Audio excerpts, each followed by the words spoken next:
Hello ছোট্ট সোনা বন্ধুরা, আমি আজকে তোমাদের একটি ছড়া বলে শোনাবো। ছড়ার নাম সিংহ মশাই।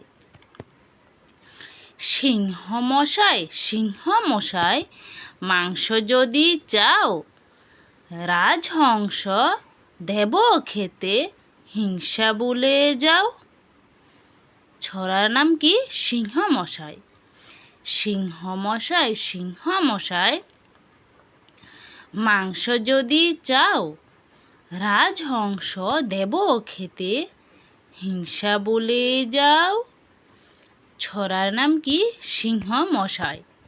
সিংহ মশাই, সিংহ মশাই, মাংস যদি চাও, রাজহংস দেব খেতে, হিংসা ভুলে যাও।